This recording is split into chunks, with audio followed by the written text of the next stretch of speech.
with the classification, um, because it was CIA involved and all this stuff, at what point did they tell you guys this was going to be classified? At what point in the stage in it the was game? probably early on Okay. because even after we got in country, because we didn't know where we were going until we were on the ramp, we were all suited up, and everybody had the body armor and everything, and then we were told where we were going for that day. Oh, So okay. there could be no compromise even in country if people were out in town.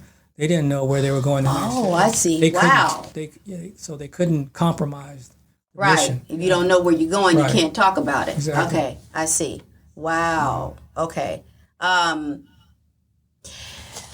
when you're describing how low you're flying and how exposed you are, to the average listener, that almost sounds like a suicide mission. Did you look at it that way, or? Well, they had projections of our losses. They thought we would probably lose about 75% of the aircraft, but we only lost a quarter of them. So we beat the odds, but we Yeah, knew in a that major way.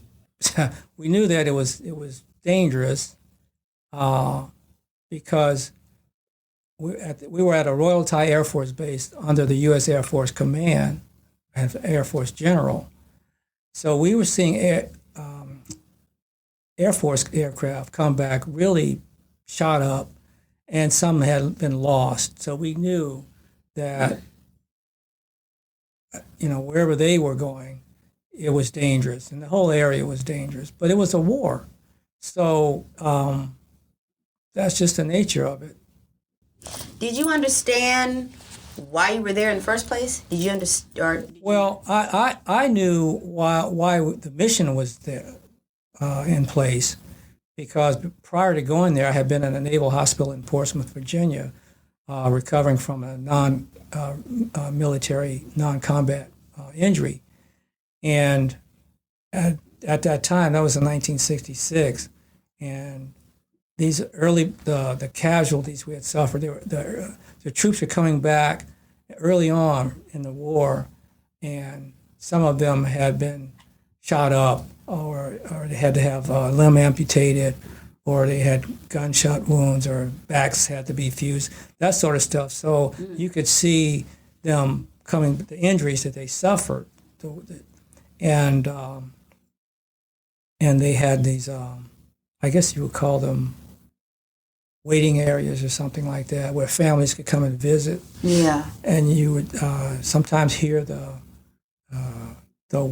mothers or wives or sisters where they were crying when they would first see their loved one in such a situation. We got used to it because we were all in the same ward, and we used to have jokes about people's injuries and stuff like that. But I did know that we were taking a lot of casualties. I knew that. So we went over there. It wasn't anything theoretical or ideological or anything like that. It was that ground troops are getting beat up pretty good. And we do what we had to do, fair or unfair, to help them. Yeah. Yeah. Okay. That was pretty much it.